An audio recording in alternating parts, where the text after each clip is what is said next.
Es jueves de Marquesina, tenemos lo más destacado del séptimo arte. Además de la Roma Imperial, a una de las colonias más destacadas e importantes de la región. Laura Barrera, ¿cómo estás? Muy buenas noches. Rafael García Villegas, qué gusto estar contigo y también qué gusto estar. Hola, saludamos a Laura Regis en la interpretación de lengua de señas mexicana. Y Rafa, vamos a comenzar con una actividad importante que se lleva a cabo cada 2 años. En efecto, y antes de viajar a la Roma, cualquiera que ésta sea, vamos a viajar a Venecia, donde... Y México, por supuesto, está presente. Hasta que los cantos broten es el nombre del proyecto colectivo que nos representará en el Pabellón de México en la 59ª Exposición Internacional de Arte de la Bienal de Venecia. La propuesta curatorial tiene que ver con la posibilidad de imaginar otros posibles futuros que no sean el futuro del progreso, el extractivismo, el racismo, y otros problemas que desafortunadamente siguen abundando no solo en México, sino en el mundo. Este proyecto fue desarrollado por 4 artistas de distintas generaciones. La muestra se integrará con piso grabado por Mariana Castillo. Consiste en un calendario que se colapsó. Es un calendario mesoamericano que perdió la ruta, que perdió el sentido, del que todos los símbolos y las figuras se están cayendo como en un torbellino infinito. También participará la artista Naomi Rincón Gallardo con el audiovisual llamado Soneto de Alimañas. Los personajes de esta fabulación es un bulto mortuorio radio, es un bulto mortuorio cyborg que está tratando de transmitir sintonías y frecuencias de voces que han sido suprimidas o cuyas vidas han sido interrumpidas violentamente. En la parte superior se colocará la instalación de Fernando Palma, quien reflexionó sobre las tradiciones a través de un trabajo de mecatrónica. The Sandwich es un conjunto de 43 motores a pasos que activan 43 vestiditos de niña. El proyecto incluirá 23 piezas de telar de cintura realizadas por mujeres tejedoras de Chiapas. Es un proyecto de Santiago Borja que reflexiona sobre la tradición y la personalidad.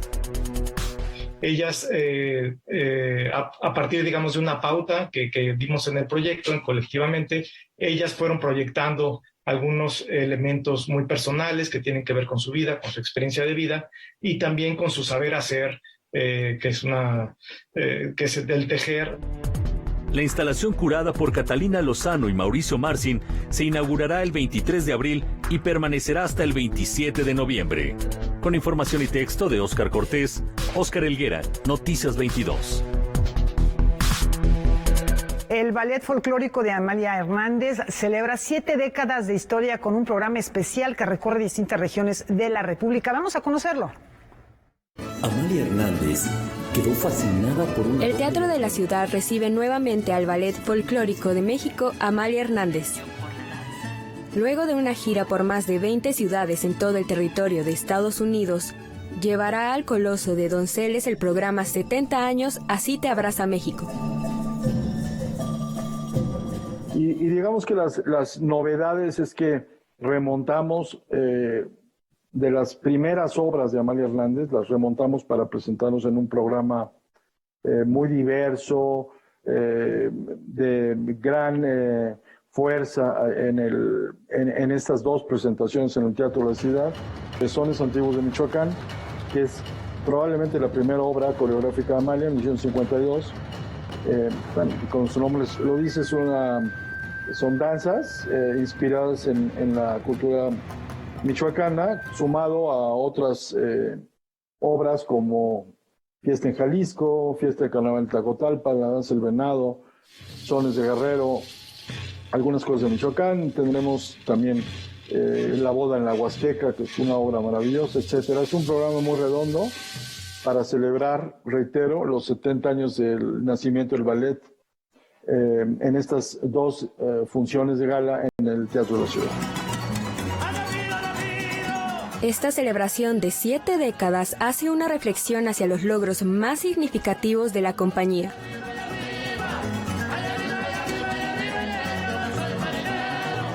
Estos 70 años tienen algunas otras reflexiones, como la creación de la escuela en 1968, la aportación de Amalia a la danza contemporánea, a la danza clásica, el apoyo de Amalia para que talentos mexicanos fueran a trabajar, a estudiar a otros países, becó a mucha gente en Nueva York, en Roma.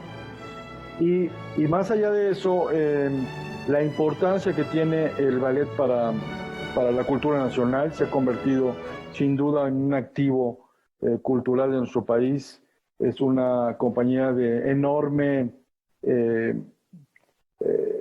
contacto y conexión con el pueblo de México. El ballet folclórico de Amalia Hernández busca celebrar la riqueza y diversidad de la cultura mexicana.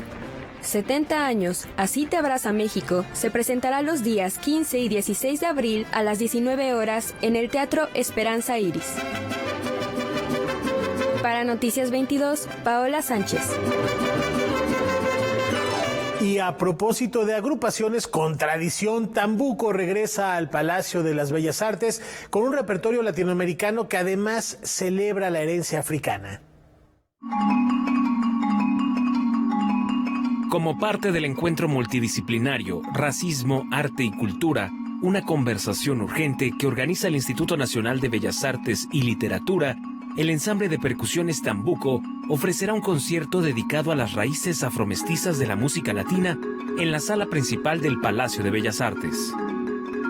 Nuestro arsenal de instrumentos está conformado de diversos ejemplos de inventiva y de ingenio musical, de ingenio organológico, y en ese sentido la gran herencia, el gran legado que hemos recibido, digo todo el mundo, no solo esta área, sino todo el mundo, de parte de las culturas africanas, es magnífico y es omnipresente en todas las músicas del mundo. El concierto titulado Visiones Contemporáneas de la Tercera Raíz estará dividido en dos partes. En la primera, el ensamble interpretará algunas obras destacadas de su repertorio, escritas por compositores de América Latina que nutren su trabajo con la riqueza de instrumentos y formas musicales de herencia africana. Tenemos ejemplos maravillosos como la pieza del uruguayo Jorge Camiroaga, quien describe en una pieza en 3 movimientos el uso, el sistema de contrapunto rítmico y ciertos estilos de ejecución de la música uruguaya del candombe. También tenemos una pieza que la compositora colombiana Claudia Calderón nos escribió mezclando por una parte su lenguaje en combinación con ciertas tradiciones de la música del Pacífico colombiano, en específico del currulao, que es una música para marimbas. En la segunda parte del concierto, Tambuco estará acompañado por el contrabajista Marcos Milagres y por el reconocido pianista y compositor Héctor Infanzón. Participa también la cantante tapatía Natalia Ángel. Esto lo va a hacer en colaboración con la otra invitada de lujo, que es Evelyn Acosta.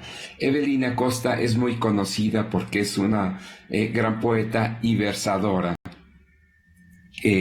espontánea, que en el momento ella ha cultivado el género de la décima, muy presente también en Latinoamérica y muy particularmente en la costa de Veracruz. El concierto Visiones Contemporáneas de la Tercera Raíz se llevará a cabo este sábado 9 de abril a las 19 horas en la sala principal del Palacio de Bellas Artes. Para Noticias 22, César H. Meléndez. No se lo pierdan, un gran ensamble, por cierto, sus discos rítmicas, también tiene una serie de música latinoamericana, ya mencionaban en este reportaje la música de Colombia, hay también grabada música de España, música de percusiones de origen japonés, gran ensamble Tambuco. Y en otros aspectos, en el Museo de la Estampa, reconoce el trabajo de Rafael Cauduro con una exposición digital permanente en la que vamos a conocer algunos de los bocetos y los grabados que ha creado este artista a lo largo de su trayectoria. Vamos a ver algunas imágenes. Con la exhibición virtual del 7º núcleo de la retrospectiva del artista Rafael Cauduro, que se exhibe en el antiguo Colegio de San Ildefonso, el Museo Nacional de la Estampa se une al homenaje con la exposición de la serie Bibligrafías.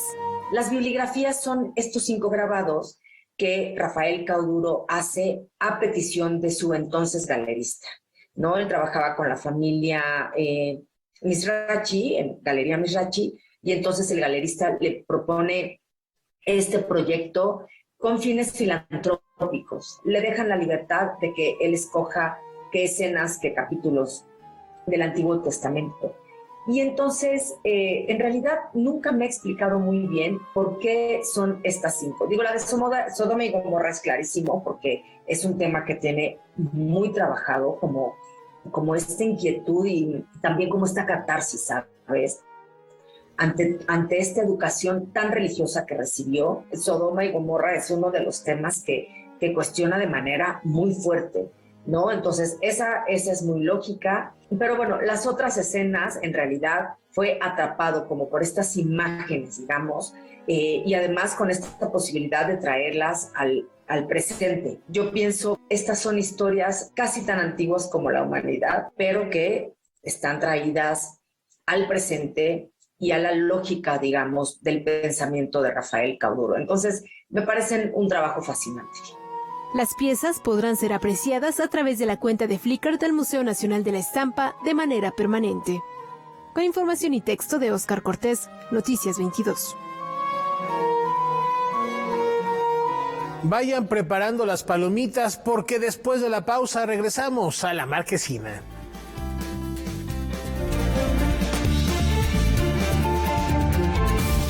Esta noche en Marquesina hay atisbos de hostilidades. Vamos a ver qué nos propone Julio López para disfrutarlas.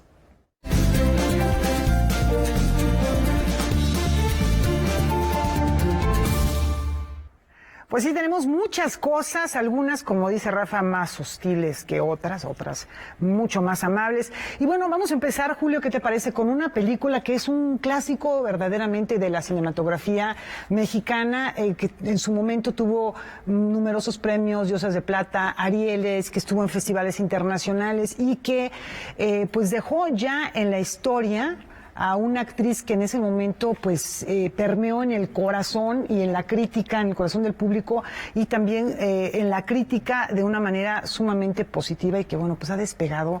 ¿Quién no la conoce? Pues así es, Laura. Ambas, la directora sí. y la protagonista. Sí, Laura, muy buenas noches. Qué gusto de estar aquí con ustedes un jueves más en Marquesina. Como bien lo decía Laura, este es el inicio de la carrera de la cineasta María Novaro. Este es su ópera prima, le fue muy bien, ganó 4 premios Ariel y un sinfín de reconocimientos. Y también, como lo decía, es protagonizada esta película por Leticia Guijarro. Tenía 21 años cuando hizo esta película. Bueno, pues tuvimos el placer de platicar con esta actriz, ahora presidenta de la Academia Mexicana de Artes y Ciencias Cinematográficas, sobre esta película que se llama Lola y que esta noche pasa por la pantalla de Canal 22. Lola, ópera prima de la cineasta María Novaro, es una película adelantada a su tiempo. El filme, protagonizado por la actriz Leticia Guijarro, llega a la pantalla de Canal 22 ofreciendo la posibilidad de revivirla o de verla por primera vez.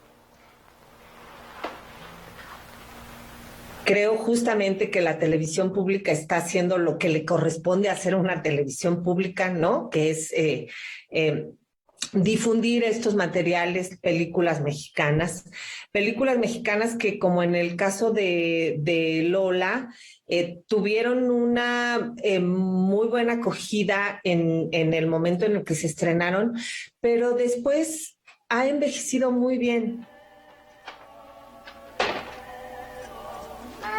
¿Qué onda? ¿Cómo estás?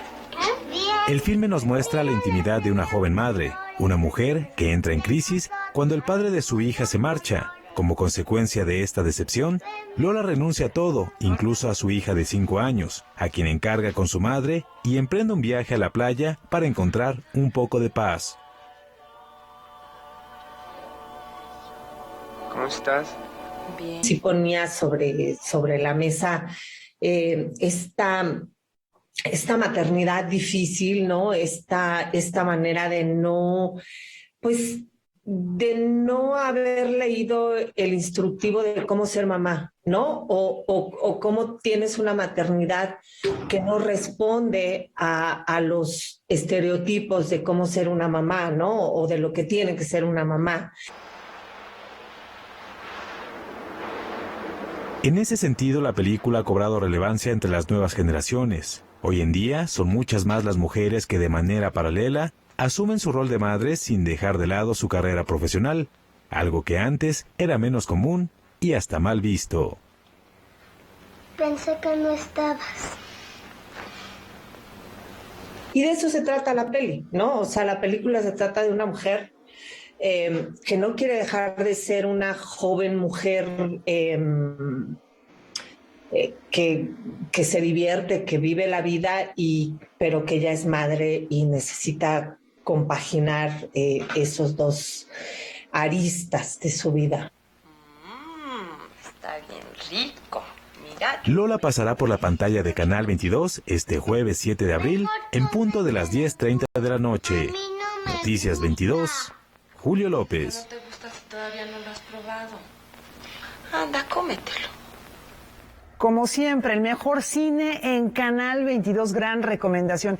Y ahora vamos a platicar algo que se presenta en un festival de julio que se lleva a cabo en Ontario, en Toronto, sí. Y que es buenísimo porque tiene una enorme cantidad de documentales de muchas partes del mundo, de muchas temáticas. Sí, fíjate que Las Hostilidades, que también es una ópera prima, es el primer trabajo de largometraje de Sebastián Silva, ¿no? Sebastián Molina. Sebastián Molina, sí. Sebastián Silva es otro director. Ajá. Sebastián Molina es un trabajo que ha dado mucho de qué hablar. Ya estuvo en otro encuentro cinematográfico que se llama ITFA, que es un encuentro también de documentales en los Países Bajos, muy especializado también y con trabajos impresionantes. Bueno, pues este es otro, digamos, de este lado del continente también, en el que participan más de 30 películas, ¿no? Seleccionadas de 29 países, ¿no? Sí. Entre esos está Las Hostilidades, que muy pronto va a estar participando en este encuentro cinematográfico. Solo uno me dio, bueno, sí que me dio la vida. Mami, yo no tenía ni para comer, güey, nada, se mamaba, güey. No tenía ni para comer, güey. Pues no sé, güey, voy a llevar droga en la cajuela o algo. Las Hostilidades del director Sebastián Molina se ha convertido en toda una revelación. A finales de 2021 se llevó el premio a Mejor Documental en el Festival Internacional de Cine de Morelia y también fue reconocido en el Festival Internacional de Cine de la UNAM.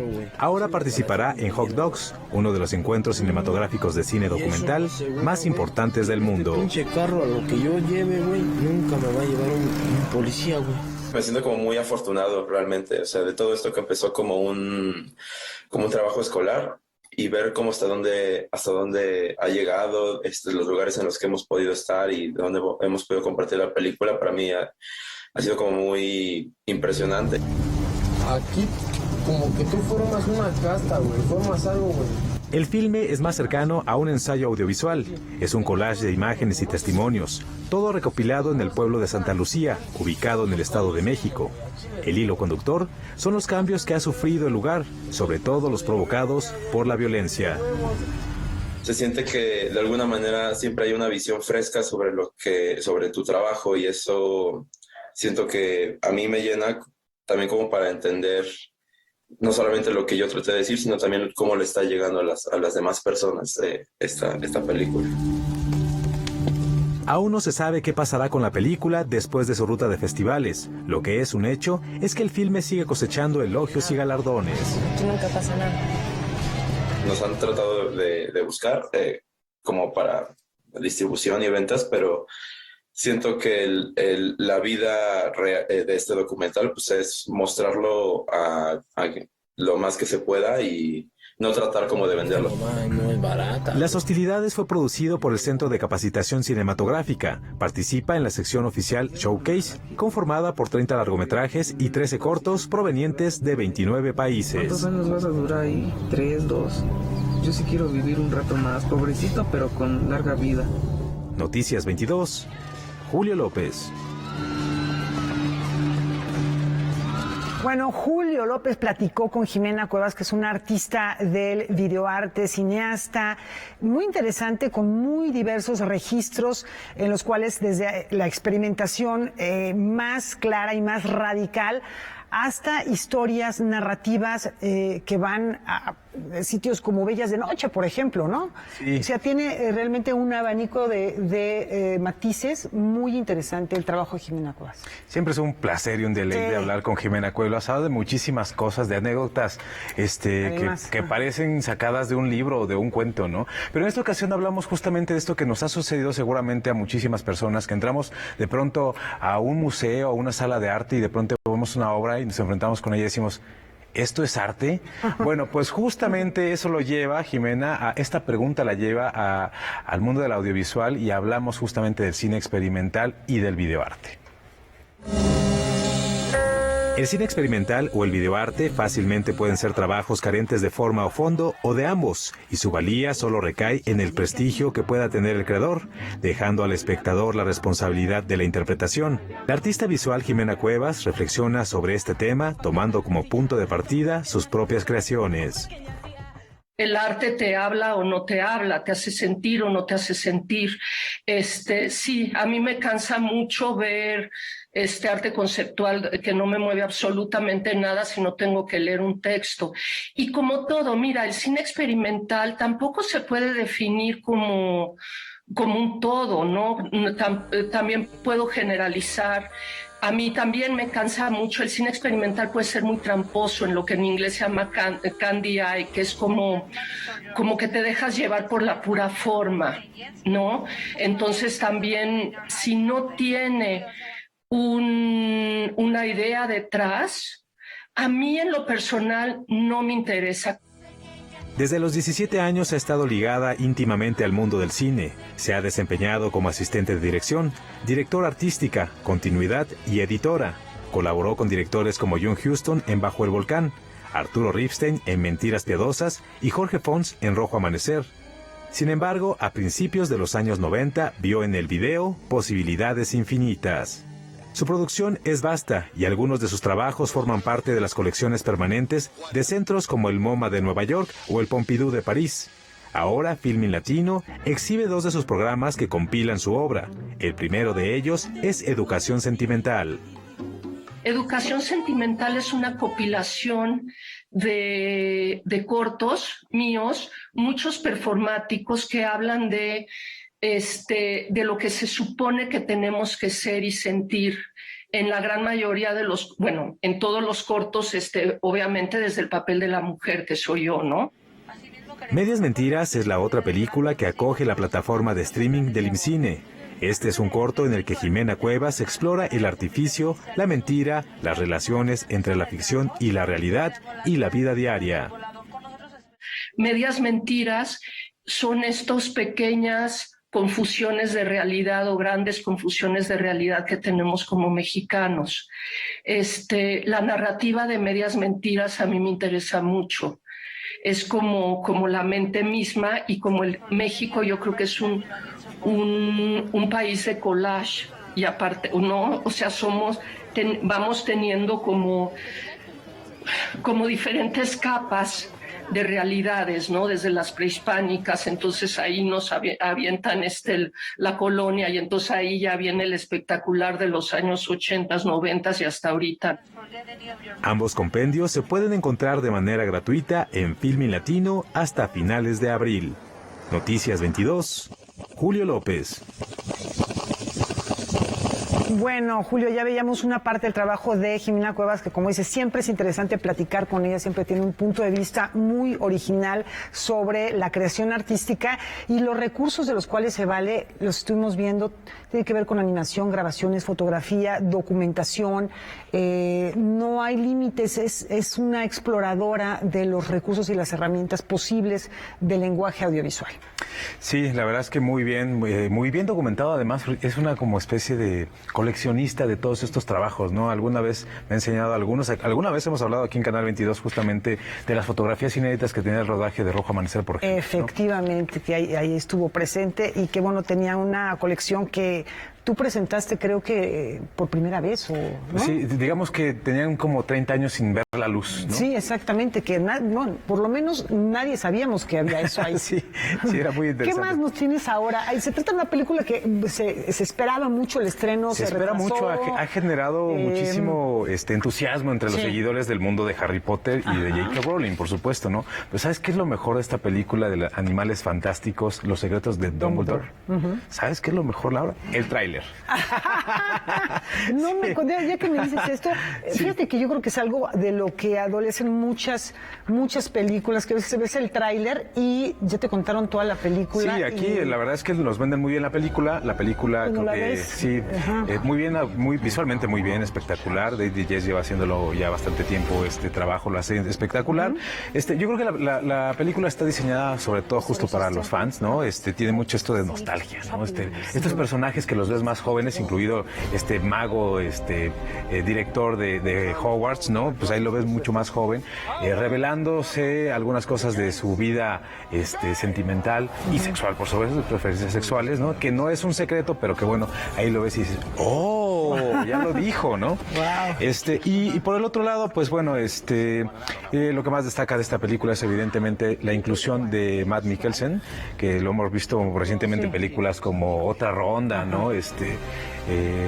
Muy buen actor. Actorazo, ¿no? Actor, realmente yo creo que de los actores contemporáneos más sólidos, ¿no? No, lo ves en cualquier película, lo hace extraordinariamente. Aquí destaca justamente entre los personajes que aparecen en la película, supliendo a otro actor que es muy bien conocido, que es Johnny Depp, ¿no? Entonces no se siente demasiado el cambio, ¿no?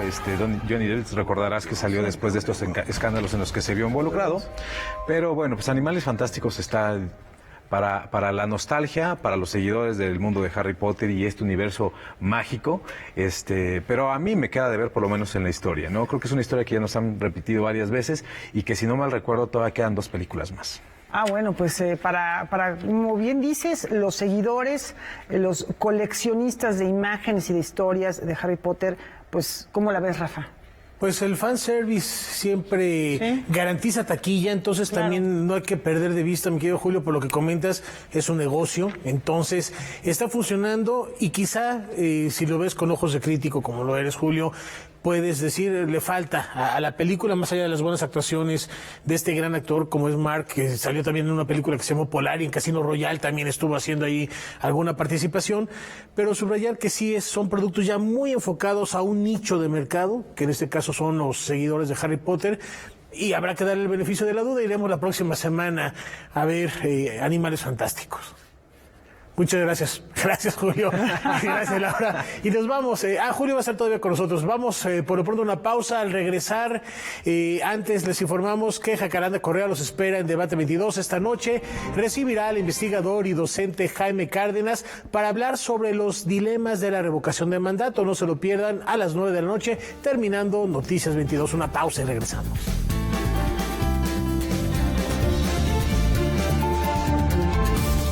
Tenemos una recomendación más cinematográfica que la verdad yo creo que resulta muy atractiva, sobre todo por lo que vimos la semana pasada. Julio, tenemos una película japonesa. Así es, ¿no? Una recomendación que nos da el maestro Leonardo García Tsao, ¿no? Un gran crítico, y ya voy a seguir todas sus quinielas para ganarlas en las próximas ediciones de premios, que se transmitirá justamente este viernes por la pantalla de Canal 22. No les cuento más, que él mismo nos diga de qué se trata. Hola, ¿qué tal? ¿Cómo están? Pues les tengo una sorpresa. En esta ocasión vamos a ver otra película de Sadao Yamanaka, el malogrado director japonés de quien vimos la semana pasada El jarrón del millón de Río. Esta se llama El monje de las sombras y es una adaptación de una obra de teatro kabuki, claro, adaptada sin los maquillajes y los disfraces típicos de ese género, y trata sobre un joven aprendiz delincuente que se roba un cuchillo, con lo cual mete en problemas a su hermana, que tiene un puesto en una tienda, y eso conduce a muchas complicaciones y varios personajes acabarán sacrificados por culpa de ese robo. La película nuevamente manifiesta el talento de Yamanaka, sobre todo para ir contando a buen ritmo su historia, que es muy intrincada y que además muestra un par de detalles que no veríamos hasta varias décadas después. Por ejemplo, la profundidad de foco en la fotografía de Harumi Machi y un final abierto, es decir, un final donde no se concluye la acción, sino que se queda al juicio del espectador. Estupenda película esta de El monje de las sombras. Pasa mañana a las 22:30 horas aquí por Canal 22. Yo los veo la próxima semana. Hasta la próxima. Bueno, sí, efectivamente, después de haber visto El jarrón del millón de Río, sí se antoja. Yo creo que ya conociendo, acercándose a este cineasta japonés, gracias a la programación de Canal 22, enriquecemos muchísimo nuestro conocimiento sobre la cinematografía y disfrutamos también de una cinematografía que no vamos a ver en otros lados, Julio, que eso es importantísimo. ¿Dónde vamos a encontrar esas películas? Aquí en Canal 22. Y nos tienes un aniversario. Así es, ya se cumplen este 20 de abril 2 años de la partida del cineasta Gabriel Retes, y justamente muy pronto llegará a las salas cinematográficas la que es su última película, que se llama Identidad Tomada. Batalló muchísimo por conseguir que se distribuyera, llevaba bastante tiempo ya tratando de terminar la película y luego justamente de exhibirla. Bueno, pues ya va a llegar a las salas comerciales y justamente de esto nos habla mi compañero César H. Meléndez. Para recordar al cineasta Gabriel Retes en el 2º aniversario de su deceso, Identidad Tomada, la última película que escribió, dirigió y en la que actuó, se proyectará de manera itinerante en cerca de 20 salas de cine a lo largo del país durante abril y mayo. Así se dio a conocer en conferencia de prensa celebrada esta mañana en las instalaciones de la Facultad de Cine. Hemos hecho una labor que nos ha costado muchísimo trabajo para llegar a las pantallas grandes. Logramos tener 18 salas en 12 ciudades de la República Mexicana. Ha sido muy arduo. Filmada en 2019 en la Ciudad de México y Costa Rica, Identidad Tomada cuenta la historia de un grupo de amigos y jóvenes cineastas que inscriben su ópera prima en el festival más importante de Iberoamérica, usando el nombre de un famoso y desaparecido director de cine interpretado por el mismo Gabriel Retes. En esta, como en otras de sus cintas más emblemáticas, el director reflexiona sobre la industria fílmica y el propio quehacer cinematográfico. Él no pensó que iba a ser la última película. En realidad estábamos preparando otra. Estaba muy entusiasta con un nuevo guión. Estábamos platicando ya sobre cómo hacerlo. La película que aceptaron se llama Agua pasa por mi casa y la dirige... ¿Cómo se llama? El legado que nos deja con esta película, Retes, es hacia los jóvenes. Yo creo que esta película habla de él cuando era joven, de él cuando empezó, y justo tengo esa sensación de haberlo conocido, de los testimonios que dan otras personas sobre él. Tengo esa sensación bonita de cuando yo empecé o cuando veo a mis alumnos hablar de cine, de sus cortometrajes. Es decir, buscan la manera de cómo los proyectos se llevan a cabo. Obligatoria la presencia del director. Identidad Tomada podrá verse en salas alternativas como el Cine Tonalá y la Casa del Cine en la capital, en el Cine Cabañas de Guadalajara, en el Cine Club de la Universidad de Guanajuato y en las cinetecas de Sonora, Tijuana, Durango, Querétaro y Estado de México. En la plataforma gabrielretes.com encontrará el calendario de proyecciones para cada sede. Es Tomás Guevara, ¿verdad? No soy Tomás Guevara. ¡Lárguense de aquí! Esta es su última película. No habrá más, tristemente. Entonces los invito a que nos ayuden a difundirla.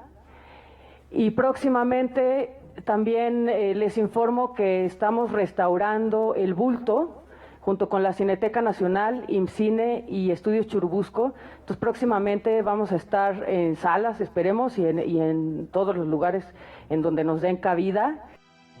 Se espera que la versión restaurada de El Bulto, que este año celebra el 30º aniversario de su estreno, esté lista en septiembre para buscar que sea incluida en las secciones sobre clásicos restaurados de los festivales más importantes del mundo y que tenga la posibilidad de una nueva corrida comercial.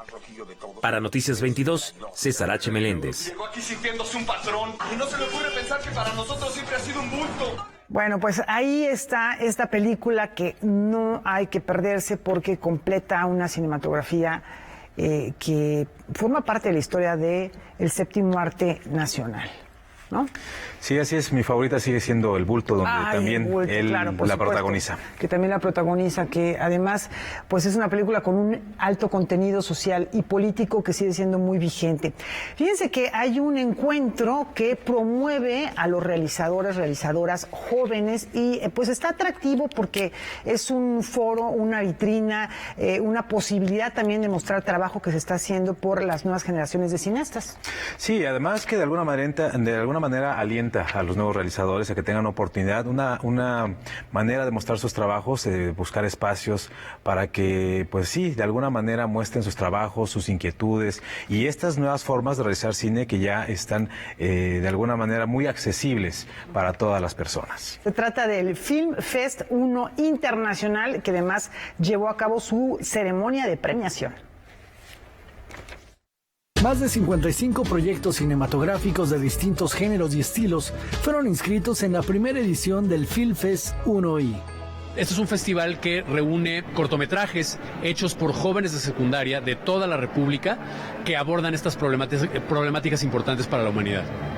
Además de promover la creación del séptimo arte en adolescentes, este encuentro busca que los estudiantes del país reflexionen y propongan soluciones a grandes problemas.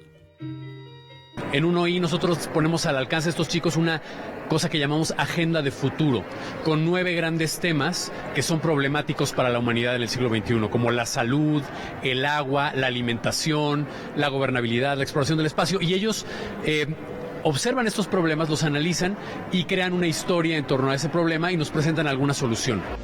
Durante la ceremonia de premiación celebrada en el Centro Cultural Roberto Cantoral, el jurado le otorgó el reconocimiento al mejor cortometraje al trabajo titulado Espejo, en el que estudiantes de la secundaria Numan de Culiacán, Sinaloa, explican la importancia de las relaciones familiares saludables. Jóvenes del Instituto Cultural Manuel José Otón de San Luis Potosí obtuvieron el segundo lugar con el trabajo titulado Sócrates en Harapos, mientras que el tercer lugar fue para estudiantes del Colegio Berta von Glümer de Chiapas, con la pieza Ellos. Todos los cortometrajes se encuentran disponibles en la cuenta de YouTube de 1I. Nos encantaría que este festival fuera el referente de creación cinematográfica para los jóvenes mexicanos. Noticias 22, Óscar Cortés. Bueno, pues ahí están estas posibilidades también para mostrar el trabajo desde chavitos y son grandes temas, efectivamente. Y como dices, Julio, con los recursos que tengan a la mano se pueden hacer desde un teléfono celular y hemos visto ejemplos de trabajos muy, muy bien realizados con recursos que tenemos a nuestra mano, a nuestro alcance y que nos permiten expresarnos. Sí, yo nada más para cerrar y despedirme, les recuerdo que está la Muestra Internacional de Cine en la Cineteca Nacional y va a recorrer prácticamente todo el país, Laura. Efectivamente, eso también pues algo que no nos podemos perder y me parece que Rafa tiene otra recomendación. Oigan, de verdad, o sea, no se puede uno oír de Canal 22 porque se pierden muchas cosas valiosísimas. De aquí hasta el fin de semana, mi querida Laura, un crossover interesante, el Chamuco TV, Operación Mamut, la pantalla de Canal 22. El próximo domingo, ¿de qué va? Échenle un ojo. Canal 22 transmitirá el domingo 10 de abril una producción especial del Chamuco TV que tendrá como invitados a los integrantes del programa Operación Mamut de Canal 11 y su eje temático será la consulta de revocación de mandato.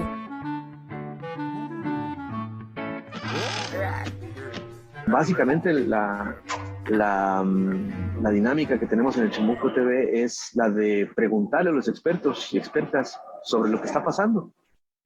Bajo la lógica de que nosotros no entendemos del todo, ¿no? Y si lo entendemos, bueno, pues entonces reforzarlo y profundizar en esos temas. Operación Mamut sí hace galas de muchísimos sketches y muchísimo humor, muchísimas parodias. Bueno, las reinas chulas son excelentes actrices de cabaret. Las noticias. Vamos a platicar sobre lo que estará pasando en esos momentos con la consulta de la revocación del mandato, y vamos a platicar de lo que ha pasado en las manifestaciones que han sucedido en las calles. Fernando Rivera Calderón, Nora Huerta y Jairo Calixto, conductores del programa Operación Mamut, se sumarán a Los Moneros, Rafael Pineda, Rapé, Rafael Barajas, El Fisgón y José Hernández para abordar desde el humor el ejercicio de participación ciudadana que se realizará ese día. El humor es una de las mejores herramientas para poder abordar estos temas y no terminar llorando, porque pues, los políticos, la política en este país pues tiene una larga historia de decepciones.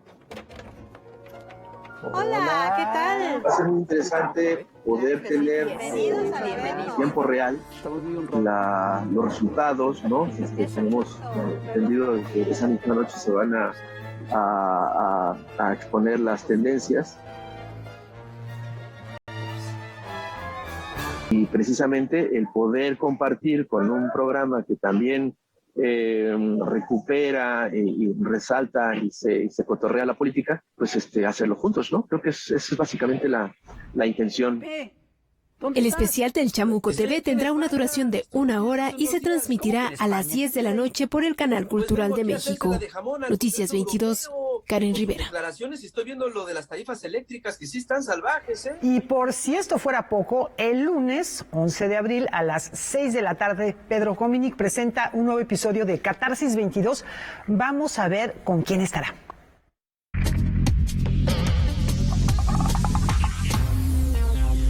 Hola, soy Roberto Sosa y este próximo lunes 11 de abril estaré invitado en la 4ª temporada de Catarsis 22 con Pedro Cominic, ahora de manera presencial, discutiendo los tópicos en tendencia por Canal 22. Nos vemos entonces. Yo solo pasaba por aquí. Y nosotros que también estamos pasando por aquí, vamos a ser parte de este proyecto con Roberto, con Pedro. Conversen con ellos, participen, voten por el tema que ustedes están viendo ahí en las encuestas que ya están en todas las redes sociales de Twitter y Canal 22. Tomen su teléfono y participen en Catarsis el próximo lunes. Por supuesto, las más votadas serán los temas que se aborden esa noche. Una pausa y regresamos.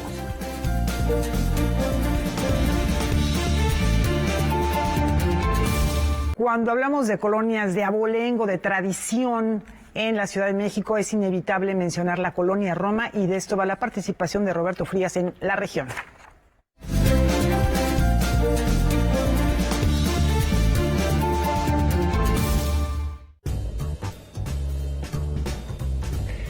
En 1881 llegó a México el británico Edward Walter Orrin, acompañado de sus hermanos George y Charles.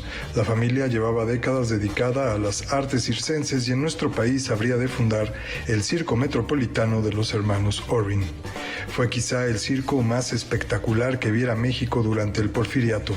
Sus atracciones no se limitaban a los números clásicos de payasos y trapecistas, sino que incursionaron en un espectáculo más teatral y musical que llegó a contar con una multitud de animales en escena, entre los que se contaron elefantes, caballos, toros y monos, entre muchos otros. Había una especie de pantomima titulada La Acuática, que consistía en inundar el escenario y lograr que diversos personajes se transportaran en pequeñas lanchas. Incluso introdujo en nuestro país la atracción de la bala humana lanzada desde un cañón. Sin embargo, Walter decide invertir en bienes raíces hacia 1902. Compra numerosos terrenos cercanos a Avenida Chapultepec, que en ese entonces eran potreros y muladares, y funda una colonia habitacional destinada a ser el primer esfuerzo de modernidad de la capital. En honor al circo romano, origen del circo moderno, y por referencia a su propio circo, la nombra Colonia Roma. Y a las calles les otorga los nombres de las ciudades de la República Mexicana en las que el circo Orrin tuvo mayor acogida. No deja de ser irónico que la colonia más codiciada hoy por quienes buscan darse un lustre de elegancia bohemia o lo que hoy se llama hipster, sea una de las peores zonas sísmicas de la ciudad y haya nacido de un capricho circense. Aunque por supuesto es debido reconocer que cuenta con 1.546 inmuebles de importancia histórica, el 10% de los catalogados en la totalidad del país. Ahí también, en la Roma, sigue existiendo un barrio dentro del barrio, unas cuantas cuadras que se resisten a ser tragadas por la gentrificación y los edificios contemporáneos y el café elaborado en quinqué japonés. Se llama Aztacalco en tiempos prehispánicos y no era sino una pequeña isla cercana a Tenochtitlán. Después fue el escenario de la fundación de una pequeña iglesia a manos de Fray Pedro de Gante, iglesia que aún subsiste y luego, en el siglo XVIII, se le conoció como el barrio de la Romita, llamado así, dicen, porque a alguien le pareció semejante el camino de Roma a Tívoli al camino que llevaba de la plaza de este barrio a Chapultepec. La Romita, con su plaza, su iglesia de 1530, sus agüehuetes y sus tradiciones, ejercidas por vecinos aguerridos, sigue dándole la espalda a la colonia Roma, mientras ésta sigue soñando con parecerse a la Roma imperial y quizá se pierde en el camino. Para Canal 22, Roberto Frías. Pues ahí está la propuesta para visitar, si no la conocen cuando vengan a la Ciudad de México. Siempre es interesante y atractivo darse una vuelta por la colonia Roma y celebrar esta historia que ya nos plantea Roberto Frías en la región. ¿Y qué les parece si de la antigua Roma, porque ahí dijo, por el Coliseo Romano, por el Circo Romano, que se llama así, ahora nos vamos a Irlanda? Si alguna vez visitaron el Mausoleo del Ángel de la Independencia, quizá conozcan esta estatua de Guillén de Lamport, un revolucionario que abogó por aquellas comunidades originarias que permanecían bajo el yugo de la corona española durante el siglo XVII. Aquí hay una referencia muy interesante a este personaje. Su propia historia y su recelo hacia Inglaterra le permitieron llevar consigo un principio libertario por el mundo. Ante sus ojos, la colonización era un acto injustificado y persistió como un rebelde hasta el último suspiro. Aunque parezca ajeno a nuestra historia, William o Guillén de Lamport fue un precursor de la independencia de México. Su nombre quizá no es muy familiar para nosotros, pero sí que lo fue para la corona española durante el siglo XVII. Andrea Martínez Barax, historiadora y doctora por el Colegio de México, redescubre la singular historia de este personaje en su más reciente libro, Un rebelde irlandés en la Nueva España. Guillén de Lamport es un personaje inusual para la historia mexicana porque era irlandés de nacimiento y llegó a México en 1640. Entonces es un irlandés que fue un revolucionario, digamos, un patriota ya en su tierra, que había sido conquistada, había sido invadida por Inglaterra. Al contacto con México en 1640, descubrió la situación de los indígenas mexicanos y de los esclavos africanos y de sus descendientes. Decidió que eso era imposible y que debía alzarse con el reino y volverse el rey de México. Antes de encontrarse con los pueblos indígenas y la comunidad africana, Lamport llega al territorio novohispano con la misión de proteger a los criptojudíos que se habían dispersado por los reinos de América. Supuestamente era espía y venía para proteger otra parte de su historia, a los judíos que estaban en México, que se habían refugiado en México, escondido en México, porque su religión estaba prohibida en todo el reino. Tenían una red comercial que llegaba desde las profundidades de América hasta las profundidades de Europa y también conectaba a Oriente, a China, a Japón, etc. Como informante, Guillén de Lamport enviaba cartas cifradas para el conde duque de Olivares, pero pronto fue descubierto por la Inquisición española. Andrea Martínez Barax incluye en este libro algunas de las obras más importantes de Lamport, entre ellas, la proclama insurreccional para la Nueva España. Dejó 918 poemas en la forma de salmos, los salmos religiosos, 1918, que los escribió en la cárcel, y entonces Méndez Plancarte tradujo unos 27 de esos salmos, y eso es un ejemplo de los documentos que quise dar a conocer, volver a dar a conocer en ese caso, y en otros casos documentos que no habían sido publicados. Un rebelde irlandés en la Nueva España aparece bajo el sello de Taurus. Para Noticias 22, Rodrigo Peredo. Bueno, vamos a despedirnos con un poquito de música. ¿Qué les parece? Un día como hoy, pero de 1899, nace el pianista y compositor francés Robert Casadesus, un personaje que pues fue muy conocido por su interpretación de conciertos, por ejemplo, Rafa, de Mozart.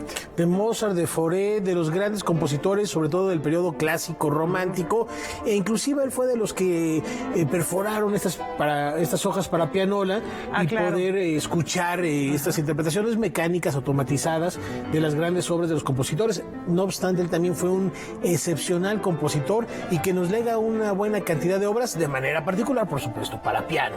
Ajá, un contemporáneo de Maurice Ravel. Entre otros importantes. Entre muchos otros. Disfrútenlo, muy buenas noches.